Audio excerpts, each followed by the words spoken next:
Hello friends, Pankaj sir YouTube channel में आपका स्वागत है। और अपन पीडियाट्रिक नर्सिंग के टॉपिक्स चल रहे थे और कुछ बच्चों के कमेंट आए हैं कि साइनोटिक और असाइनोटिक डिजीज़ के बारे में, तो वो भी हम करवा देंगे। फीटल सर्कुलेशंस का वीडियो हमने यूट्यूब चैनल पर डाल रखा है, आप जाके यूट्यूब चैनल पर जाके देख सकते हो। साइनोटिक या असाइनोटिक भी करवाएंगे। इससे पहले एक छोटी सी बहुत ही मज़ेदार टॉपिक्स है, क्लेफ्ट लिप। क्या है क्लेफ्ट लिप? क्लेफ्ट लिप बच्चों, इसी का दूसरा नाम हेयर लिप, इसी का तीसरा नाम चेलोस्केसिस। अरे बच्चों, एक ही डिजीज है, नाम अलग अलग है। जैसे आपके घर पे अलग अलग नाम होते ना, चिन्नू, मोंटू, पोंटू, है ना, नाम आपका सही क्या है, सचिन, ठीक है। तो ऐसे वैसे ऐसे cleft lip, hare lip and cheiloschisis होता क्या है? डेफिनेशंस के अंदर समझेंगे होता क्या है बच्चों। डेफिनेशंस के अंदर बात करें तो it is congenital anomaly, it is congenital anomaly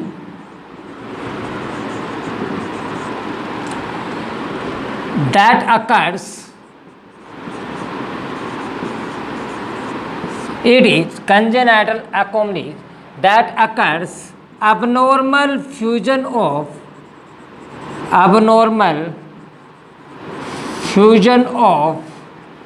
maxillary sinus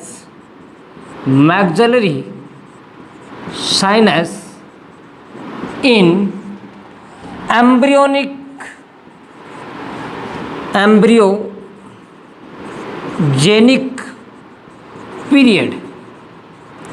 अरे बच्चों, समझ में आ गया? 3-4 नाम आ रहे हैं। फर्स्ट आ गया कंजेनाइटल एनोमलीज है, कंजेनाइटल प्रॉब्लम है। ये क्या है? कंजेनाइटल प्रॉब्लम है। दूसरा abnormal fusion of sinus, maxillary sinus का फ्यूजन्स एबनॉर्मल यानी नहीं हो पाता। Second one, last one, embryogenic period. और एम्ब्रियोजेनिक पीरियड होता है बच्चों, वो होता है 2 to 8 week, most oftenly 2 to 8 weeks होता है। और ये प्रॉब्लम कहाँ होगी? 5th to 8 वीक के अंदर। और ये प्रॉब्लम कहाँ होगी? 5th to 8 वीक के अंदर। क्या होता है, जो लिप्स है अपना, जो मैक्सिलरी साइनस है, वो क्या होता है, फ्यूजन होता है। तो इसके अंदर प्रॉब्लम होगी, तब जाके क्या होगा, एक डिजीज बनेगी और उस डिजीज का नाम जाएगा क्लेफ्ट लिप, हेयर लिप या चेलोस्केसिस का नाम इसका जाएगा बच्चों। इन कंडीशंस के अंदर बात करें तो कैसे कैसे हो सकता है बच्चों। एक तो बच्चों यहाँ पर मैं लिख रहा हूँ, ये हो सकता है यूनिलेटरल। अरे बच्चों, एक तो हो सकता है यूनिलेटरल, और यूनिलेटरल का मतलब होता है वन साइड। अरे कैसा हो सकता है बच्चों? One side. और वन साइड कौन सी, मोस्ट कॉमन साइड कौन सी है? अरे बच्चों, यहाँ से क्वेश्चन पूछा गया है, मोस्ट कॉमन साइड कौन सी है? तो लेफ्ट साइड। अरे बच्चों, कौन सी? Left side. याद कर लीजिए कौन सी है, लेफ्ट साइड। दूसरा टाइप है वो हो सकता है बच्चों बाइलेटरल। अरे बच्चों, कौन सी? बाइलेटरल। और बाइलेटरल क्या है? Both side. अरे बच्चों, कौन सी है? बोथ साइड, दोनों साइड। अब आपको पूछ लिया जाए ये किस में होने के चांसेस हैं, तो मेल चाइल्ड है उसके अंदर ज़्यादा होगा, और फीमेल चाइल्ड के अंदर क्या होगा बच्चों? कम होगा। मेल चाइल्ड के अंदर ज़्यादा होगा, फीमेल चाइल्ड के अंदर कम होने के चांसेस हैं। भगवान खूबसूरती भी छीनता है, तो वो भी किससे छीनता है? मेल से। फीमेल से खूबसूरती भी नहीं छीनता। क्यों नहीं छीनता भाई? खूबसूरती कहाँ, अगर आपका मान लो अपर लिप है वो कटा हुआ मिले, जो मैक्सिलरी साइनस है वो मिला हुआ ना हो, फ्यूजन आपका कटा हुआ मिले, तो आपकी खूबसूरती गई। अरे ये सुनो, तो खूबसूरती तो भी भगवान किससे छीन रहा है? मेल से। सारे के सारे अत्याचार किसके ऊपर हो रहे हैं? मेल के ऊपर। 80-20 भी किस पर असर कर रहा है? मेल के ऊपर। सारे के सारे अत्याचार मेल के ऊपर। ठीक है बच्चों, मेल चाइल्ड के अंदर ज़्यादा होता है, फीमेल के अंदर कम होता है। बच्चों, इस कंडीशंस के अंदर, ये कंडीशंस है, ये डिजीज कंडीशंस है, इसके अंदर देखो किसके अंदर, जो मदर है, मदर के ऊपर क्या इफेक्ट होगा बच्चों? अरे मदर के ऊपर क्या इफेक्ट होगा? तो मदर के अंदर पॉलीहाइड्रोमिनियोज देखने को मिलेगा। पॉलीहाइड्रोमिनियोज देखने को मिलेगा। पॉलीहाइड्रोमिनियोज क्यों देखने को मिलेगा? क्योंकि बच्चा इस कंडीशन में बच्चा क्या नहीं कर पाएगा? शक नहीं कर पाएगा। डू नॉट शक नहीं कर पाएगा। और जब बच्चा शक नहीं करेगा तो सकलिंग नहीं होगी, और सकलिंग नहीं होगी तो स्वेलोइंग नहीं होगी, और स्वेलोइंग नहीं होगी तो बच्चों जो एमनियोटिक फ्लूइड है वो बच्चे के पेट के अंदर नहीं जाएगा, और बच्चे के पेट के अंदर नहीं जाएगा तो वो सारा का सारा कहाँ पड़ा रहेगा बच्चों? बाहर पड़ा रहेगा। और ये सुनो, अब आपका क्वेश्चन आता है बच्चों कि बच्चा शक क्यों नहीं कर पाएगा? अरे क्यों नहीं कर पाएगा? क्योंकि बच्चा शक इसलिए नहीं कर पाएगा क्योंकि बच्चे का ये जो क्लेफ्ट आपका लिप है, ये लिप यहाँ से क्या है? कटा हुआ है, वन साइड मान लो कटा हुआ है। अब बच्चे के अंदर जैसे ही वो क्या करेगा? शक करने की कोशिश करेगा तो जो नेगेटिव प्रेशर है, अरे क्या है बच्चों? नेगेटिव प्रेशर है वो नहीं बनेगा, और नेगेटिव प्रेशर नहीं बनेगा तब जाके कभी भी क्या नहीं हो सकता? शक नहीं होगा।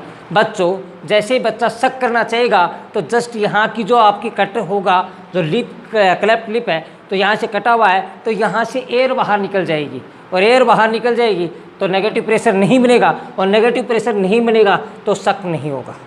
अरे ये सियानो बच्चों, नेक्स्ट अपन बात करें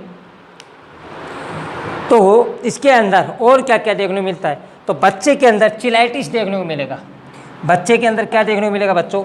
चिलाइटिस देखने को मिलेगा। और चिलाइटिस क्या होती है? इन्फ्लामेशन या inflammation of lip and lip corner. और ये लिप या लिप कॉर्नर, इसको अपन बात करें चिलाइटिस बोलते हैं। और किसकी वजह से देखने को मिलती है? विटामिन B2 की वजह से। बच्चों याद रख लेना, CHO PHO की एग्ज़ाम आती है उसके अंदर ये ज़्यादातर पूछा जाता है। RPSC के एग्ज़ाम्स के अंदर भी पूछा जाता है। नॉर्सेट के अंदर बहुत कम चांस है, बट आपको याद रखना है विटामिन B12 की वजह से चिलाइटिस देखने को मिलता है। और विटामिन B12 को क्या बोलते हैं? राइबोफ्लेविन। क्या बोलते हैं बच्चों? सॉरी, B2 को विटामिन B2 की वजह से होता है, और B2 की वजह से होता है, इसको बोलते हैं राइबोफ्लेविन। और विटामिन B12 को तो आपको पता ही है क्या बोलते हैं? साइनोकोबालामीन। और विटामिन B9 को फोलिक एसिड। सो नेक्स्ट अपन बात करें, ये सारे के सारे नाम। नेक्स्ट अपन बात करें तो कोजेज क्या क्या हो सकते हैं बच्चों? क्या कोजेज? अरे कोजेज में आपको पहला कोज है, कोजेज क्या है? अननोन। क्या है? अननोन। ये लो, कोजेज की तो कहानी ख़त्म। कोज क्या है? अननोन है। यहाँ पर मैंने लिख दिया कोजेज। और कोजेज क्या है बच्चों? अननोन, पता ही नहीं है क्या है। दूसरा टेरेटोजेनिक इफेक्ट। Teratogenic effect. और टेरेटोजेनिक इफेक्ट कोई टाइम के ऊपर एम्स का फेवरेट क्वेश्चन हुआ करता था। जब बात करें 15-16 का पेपर उठा के देख लो तो उसके अंदर ये एक फेवरेट क्वेश्चन हुआ करता था। टेरेटोजेनिक इफेक्ट क्या होता है? टेरेटोजेनिक इफेक्ट होता है जो अपन बात करें, मदर क्या ले रही है? ड्रग्स ले रही है। मदर्स क्या ले रही है? ड्रग ले रही है। मदर ड्रग ले रही है, उसके कारण बच्चे को क्या इफेक्ट हो रहा है, उसको बोलते हैं टेरेटोजेनिक इफेक्ट। सभी ने याद कर लिया, बट एम्स ने इस टॉपिक को तो छोड़ दिया। टॉपिक को नहीं छोड़ा, इस शब्द को छोड़ दिया, टेरेटोजेनिक इफेक्ट को छोड़ दिया कि ये तो सभी को बताएं। तो इसने बोला टेरेटोजेनिक इफेक्ट के अंदर जो फिनेटोइन है, फिनेटोइन हाइड्रेटोइन ग्रुप की ड्रग्स है फिनेटोइन। और फिनेटोइन किसकी ड्रग ऑफ चॉइस बनती है? सीजर की। किसकी बनती है? सीजर की ड्रग ऑफ चॉइस बनती है। फिनेटोइन अगर मदर ले रही है तो बच्चे के अंदर cleft lip and cleft plate देखने को मिलेगा। अरे क्लेफ्ट लिप और क्लेफ्ट प्लेट भी देखने को मिलेगा जब मदर क्या ले रही है? फिनेटोइन ले रही है। और फिनेटोइन ले रही है तो BHU का क्वेश्चन पूछा हुआ है, BHU 2018 के अंदर hypertrophy of gums, hypertrophy of gums भी देखने को मिलता है किसके अंदर, बच्चे के अंदर। यानी प्रॉब्लम यानी क्रिएट कौन कर रहा है, मदर कर रही है। मदर को सीजर है और मदर ने किसको नहीं बताया, डॉक्टर को नहीं बताया कि भाई, डॉक्टर ने बोला कि सीजर चल रही है, फेनेटोइन लोगे तो ये प्रॉब्लम हो सकती है। तो मदर ने बोला नहीं कोई बात नहीं है, मैं कंसीव करूँगी। और मदर ने फेनेटोइन लेते लेते कंसीव कर ली और बच्चा क्या पैदा हुआ, क्लेफ्ट लिप का और क्लेफ्ट प्लेट का। ठीक है बच्चों, नेक्स्ट अपन बात करें और क्या है, थैलिडोमाइड। थैलिडोमाइड, इसके अंदर क्या देखने को मिलता है आपको, जो एक्सट्रीमिटीज है वो सील देखने को मिलेगी। नेक्स्ट है लिथियम ले रही है। अरे बच्चों क्या ले रही है, लिथियम। इसके अंदर कंजेनाइटल एनोमलीज देखने को मिलेगी, कंजेनाइटल एनोमलीज देखने को मिलेगी। यानी एक लेडी है जिसको सीजर आ रही है, फेनेटोइन चल रही है उसको, और उसने नहीं बताया कि मेरे को फेनेटोइन चल रही है, और उसने कंसीव कर लिया, बच्चे का कंसीव कर लिया। और जब बच्चा पैदा हुआ, और कैसा पैदा हुआ, क्लेफ्ट लिप और क्लेफ्ट प्लेट का बच्चा पैदा हुआ, तब उसकी हस्बैंड ने उसको देखा और देखते ही उसने क्या कर दिया, नकार दिया कि ये बच्चा मेरा हो ही नहीं सकता। उसने भी सही कहा, नहीं हो सकता। क्योंकि क्यों, उसने बोला मैं इतना खूबसूरत और मेरी पत्नी इतनी खूबसूरत और मेरा बच्चा इतना बदसूरत हो ही नहीं सकता। पर उसको कहाँ पता था कि उसकी जो वाइफ थी वो क्या ले रही है, फेनेटोइन ले रही है। उसकी वाइफ क्या ले रही है, फेनेटोइन ले रही है, और फेनेटोइन ले ही तभी उसका बच्चा पैदा हुआ, वो क्लेफ्ट लिप का पैदा होगा या क्लेफ्ट प्लेट का पैदा होगा। ठीक है बच्चों, नेक्स्ट अपन बात करें और क्या हो सकता है। और अगर मदर को क्या है, कंजेनाइटल, अरे बच्चों कंजेनाइटल रूबेला सिंड्रोम है। अगर रूबेला का इन्फेक्शन है, रूबेला का इन्फेक्शन है, कंजेनाइटल को छोड़ दो। रूबेला का अगर मदर को इन्फेक्शन है, और रूबेला का इन्फेक्शन है, और वो भी किसके अंदर, अरे बच्चों फर्स्ट ट्राइमेस्टर के अंदर। किसके अंदर, फर्स्ट ट्राइमेस्टर के अंदर।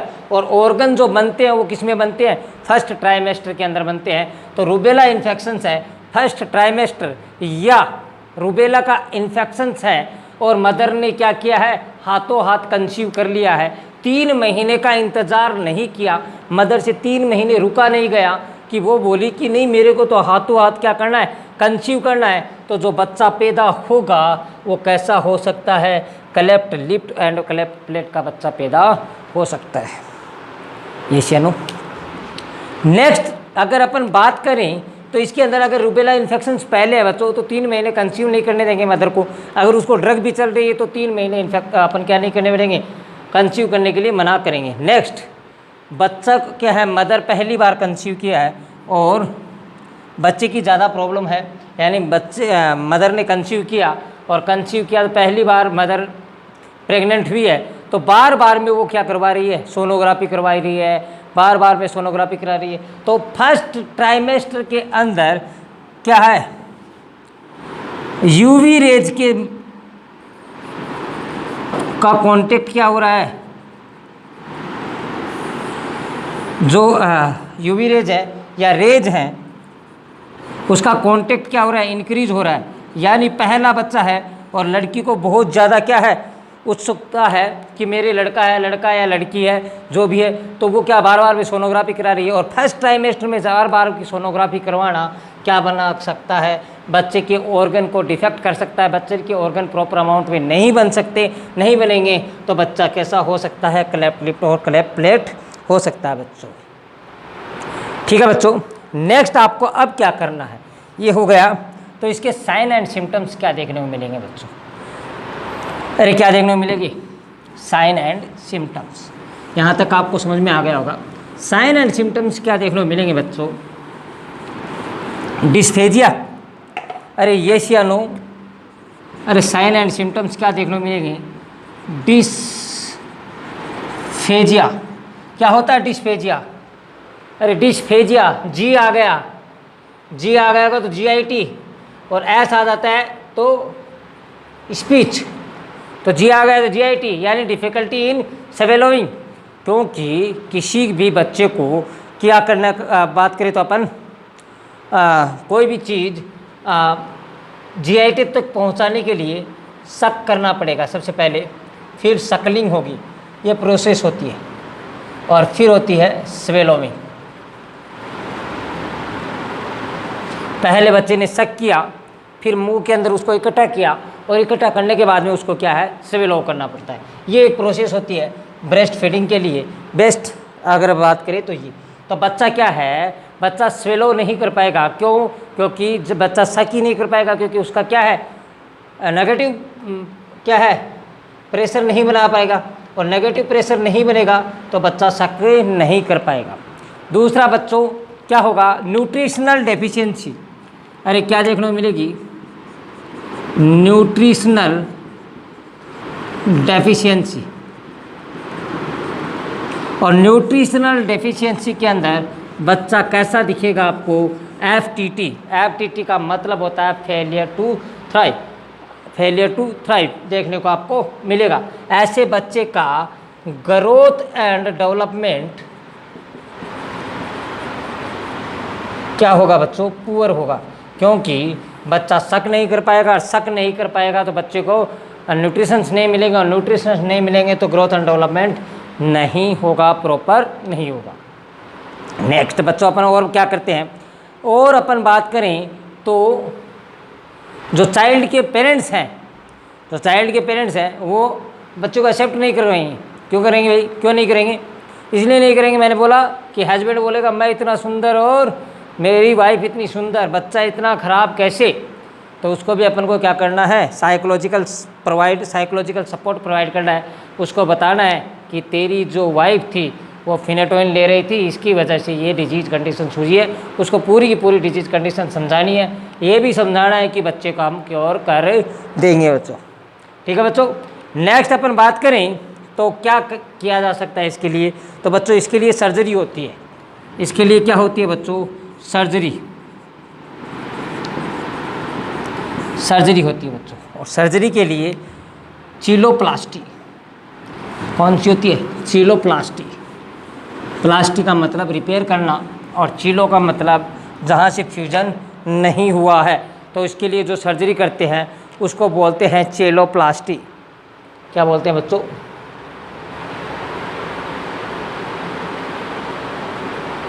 चीलोप्लास्टी। और दूसरा नाम अपन बात करें तो इसको बोलते हैं, इसी का दूसरा नाम लेबियोप्लास्टी,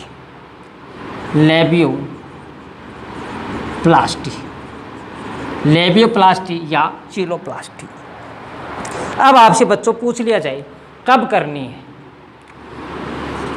एज अर्ली एज सून, जितना जल्दी, as possible early as soon, यानी जितना जल्दी हो सके उतना जल्दी करना होता है। एज पॉसिबल या एज अपन बात करें एज अर्ली एज सून, जितना जल्दी करना होता है उतना जल्दी अपन क्या है इसके अंदर करते हैं। बट इसका एक क्राइटेरिया है, और रूल ऑफ 10 इसके अंदर यूज करते हैं, रूल ऑफ 10 इसके अंदर यूज करते हैं बच्चों। अब रूल ऑफ 10 क्या कहता है बच्चों, रूल ऑफ 10 कहता है कि जो बच्चा है उसका HB कितना होना चाहिए, 10 ग्राम, कितना होना चाहिए, 10 ग्राम। दूसरा, जो बच्चा है उसका वज़न कितना होना चाहिए, 10 LBS, LBS का मतलब पाउंड, और 1 kg के अंदर 2.2 पाउंड होते हैं, 2.2 LBS होता है। या अपन बात करें 1 kg 454 ग्राम होता है, क्या है, पाउंड। 1 पाउंड किसके बराबर होता है, 1 LBS किसके बराबर होता है, 454 ग्राम के होता है, 2.2 LBS होता है। नेक्स्ट अपन बात करें तो बच्चा कितना होना चाहिए, 10, अगर बात करें तो बच्चा कितना होना चाहिए, 10 वीक्स का, अरे किसका होना चाहिए, 10 वीक्स का, 2 to 3 मंथ का होना चाहिए, 2 to 3 मंथ का होना चाहिए। ये रूल ऑफ 10 यूज करते हैं।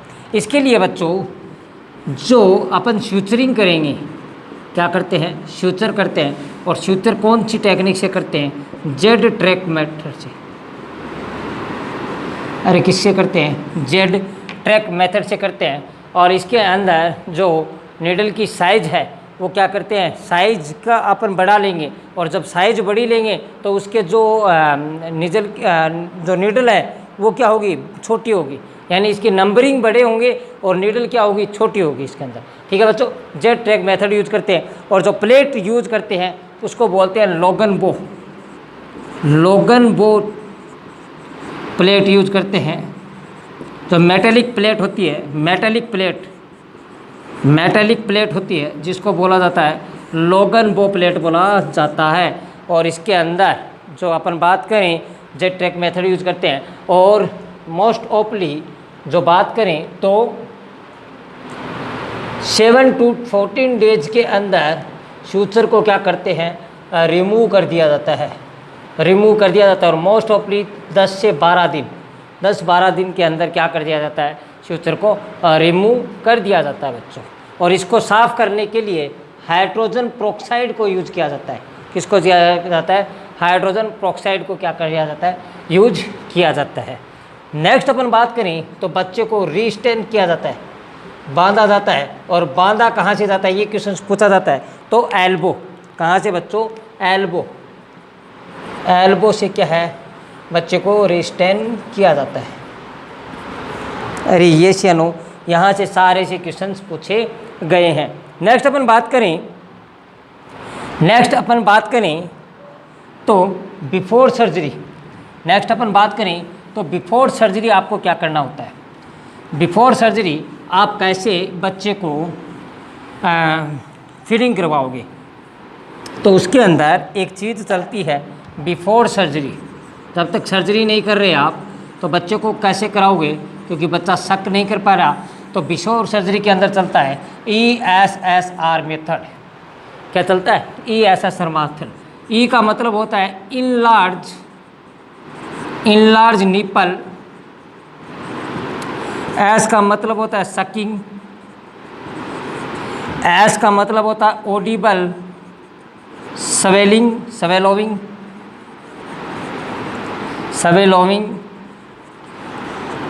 और आर मतलब होता है रेस्ट।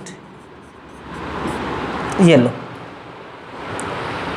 यानी जब बच्चा सक नहीं कर पा रहा, या तो अपन ये ESSR मेथड यूज कर सकते हैं, या अपन NG ट्यूब क्या कर सकते हैं बच्चों, इंसर्ट कर सकते हैं। NG ट्यूब क्या कर सकते हैं, इंसर्ट कर सकते हैं। NG ट्यूब से भी अपन क्या कर सकते हैं, दे सकते हैं। नेक्स्ट अपन बात करें और क्या कर सकते हैं, और अपन क्या कर सकते हैं, स्पून, कटोरी स्पून यूज कर सकते हैं,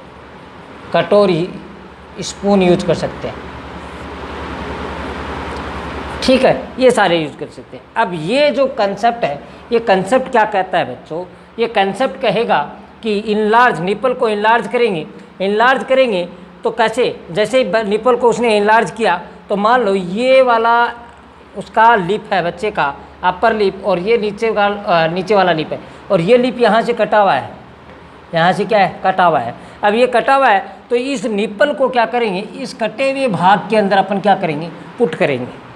इस कटे हुए ऊपर क्या करेंगे, अपन निपल को पुट करेंगे, और इसके ऊपर से पुट करेंगे तो बच्चा यहाँ से बच्चे को सक करवाएंगे। अब बच्चा सक करेगा तो एयर लीकेज नहीं होगी, इधर से क्या नहीं होगी बच्चों, एयर लीकेज नहीं होगी, क्योंकि जहाँ से एयर लीकेज हो रही थी उस एरिया को किसने, निपल ने पूरा कर दिया, निपल ने भर दिया। तो यहाँ से बच्चा करेगा, सकिंग करेगा, स्वेलोइंग सुनेंगे, ऑडिबल होनी चाहिए, और रेस्ट, बच्चे को रेस्ट करेंगे। आफ्टर 30 मिनट अपन बात करें, after breast feeding, after feeding ही लिख लो। आफ्टर फीडिंग, जो आप ब्रेस्ट फीडिंग करा रहे हो या कटोरी स्पून करा रहे हो, बच्चे को 30 मिनट तक क्या करवाना है बच्चों, बर्पिंग करवाना है। अरे क्या करवाना है बच्चों, बर्पिंग। और बर्पिंग का मतलब क्या होता है बच्चों, थपथपाना। 30 मिनट तक क्या करना है, थपथपाना है, ताकि क्या हो, एयर एक्सपेल आउट, एयर को बाहर निकालने के लिए क्या जाता है बच्चों? अरे ये सियानो, यहाँ इस कंडीशंस के अंदर अगर बच्चा शक नहीं कर रहा तो मदर को क्या एडवाइस दी जाती है बच्चों? मदर को क्या एडवाइस दी जाती है? मदर को एडवाइस दी जाती है कि जो ब्रेस्ट के अंदर मिल्क बन रहा है बच्चों, उसको क्या करना है? एग्जिट करना है। क्या है करना है? एग्जिट करना है, उसको बाहर निकालना है। बराबर रोज़ रोज़ क्या करना है? एग्जिट करना है। और क्या करना है? टाइट ब्रेसरीज पहनना है। क्या पहनना है? टाइट ब्रेसरीज पहनने की क्या करेंगे अपन उसको क्या करेंगे? गाइड करेंगे कि मदर को बताएंगे कि या तो वो मिल्क क्या करे, रोज़ निकाले, और टाइट ब्रेसरीज उसको पहनने की हिदायत देंगे बच्चों। ये तो थी बिफोर सर्जरी। अब आता है बच्चों आफ्टर सर्जरी। आफ्टर सर्जरी क्या करना है? आफ्टर सर्जरी आपको ब्रेस्ट फीडिंग क्या करवानी है? जब आपने सर्जरी की है, जब आपने उसके सूचर लगा रखे हैं, तो ब्रेस्ट फीडिंग आपको क्या करवानी है? अवॉइड करवानी है आफ्टर सर्जरी। तो आफ्टर सर्जरी पहले पोजीशन बता देता हूँ। क्या है पोजीशन? अरे पोजीशन यहाँ से क्वेश्चन पूछ सकता है। अगर क्या है बच्चों? यूनिलेटरल है। अरे बच्चों क्या है? यूनिलेटरल है तो अपन कौन सी पोजीशन देंगे? तो मोस्ट ऑफ अपन बात करें non affected position. Affected position अगर राइट लेटरल के अंदर हुआ है, अगर राइट के अंदर प्रॉब्लम हुई है तो लेफ्ट लेटरल पोजीशन, और अगर लेफ्ट के अंदर प्रॉब्लम हुई है तो right lateral position. Non affected position देंगे कौन सी? लेटरल वाली। ठीक है। नेक्स्ट अपन बात करें बाईलेटरल है। अगर बच्चों बाईलेटरल है तो supine position, supine with head elevated,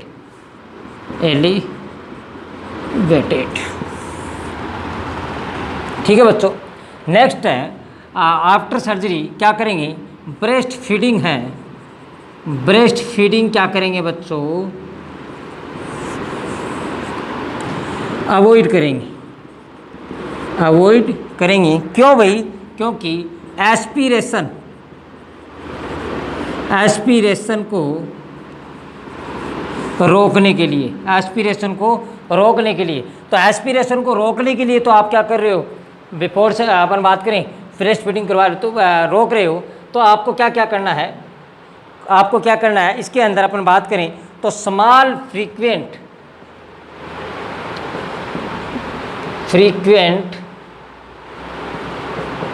small frequent के अंदर आपको क्या करवानी है? फीडिंग करवानी है। जो वो लेनी है, जो आप फीडिंग ले रहे हो वो स्मॉल फ्रीक्वेंट के अंदर लेनी है। फर्स्ट तो ये होगा। दूसरा आप और क्या कर सकते हो? आपको क्या करना होता है? टेक टाइम, टाइम लेना होता है इसमें। टेक टाइम, आराम से धीरे धीरे। थर्ड वन आप क्या कर सकते हो इसके अंदर? थर्ड वन आप क्या कर सकते हो? कटोरी स्पून यूज कर सकते हो। फोर्थ वन आप क्या कर सकते हो बच्चों? फोर्थ वन अपन बात करें तो माउथ के कॉर्नर पर डालनी है आपको। माउथ कॉर्नर क्या है? माउथ के कॉर्नर के ऊपर आपको क्या करवानी है? फीडिंग करवानी है। वो भी कैसे? Drop by drop, drop by drop. ठीक है बच्चों, ड्रॉप बाय ड्रॉप क्या करवानी है? उसको फीडिंग करवानी है। ठीक है बच्चों। नेक्स्ट अपन बात करें ऐसे जब बच्चा ये सब पैदा हो रहा है, जब क्या हो रहा है? बच्चा पैदा हो रहा है तो इसके अंदर एक अपीयरेंस आता है, उसको बोलते हैं फ्राइटन अपीयरेंस। अरे बच्चों क्या आता है? फ्राइटन अपीयरेंस आता है। और फ्राइटन अपीयरेंस क्या होता है बच्चों? इसको जैसे ही नर्स क्या करेगी, इसको हाथ मिलेगी तो एक डरावना सा चेहरा आ जाएगा और नर्स क्या जाएगी? डर जाएगी। तो बच्चों इसके अंदर आपको डरना नहीं है। जो नर्सिंग ऑफिसर है उसकी एक रेस्पॉन्सिबिलिटी बनती है कि बच्चा कैसा भी हो उसको आपको क्या करना है? एक्सेप्ट करना है। और एक्सेप्ट करने के बाद में मदर को या जो पेरेंट्स हैं उनको बताना है और उनकी प्रॉब्लम के बारे में बताना है, उनका ट्रीटमेंट बताना है, उसका साइकोलॉजिकल सपोर्ट प्रोवाइड करवाना है। और ओरल की जितनी भी छोटी छोटी केयर है, सूक्ष्म केयर है, वो बच्चे की आपको क्या है? लगातार करवाते रहना है बच्चों। ठीक है। ये रेस्पॉन्सिबिलिटी बनती है किसकी? नर्सिंग ऑफिसर की। तो आज की क्लास के अंदर बच्चों क्लेफ्ट लिप के बारे में इतना ही आई थिंक आपको समझ में आ गया होगा। अगर समझ में नहीं आया तो कमेंट बॉक्स में आप क्वेश्चंस पुटअप कर सकते हैं, और ज़्यादा से ज़्यादा अपना चैनल सब्सक्राइब करें, शेयर करें, लाइक करें और बेल आइकन दबाना ना भूलें, ताकि सबसे पहले नोटिफिकेशन किसके पास हो, आपके पास हो। और अपने चैनल पर ऐसे ही बने रहिए। एक लास्ट में कि कुछ कर दिखाओ ऐसा कि दुनिया करना चाहे आपके जैसा, बस दुआ में याद रखना। Thank you very much.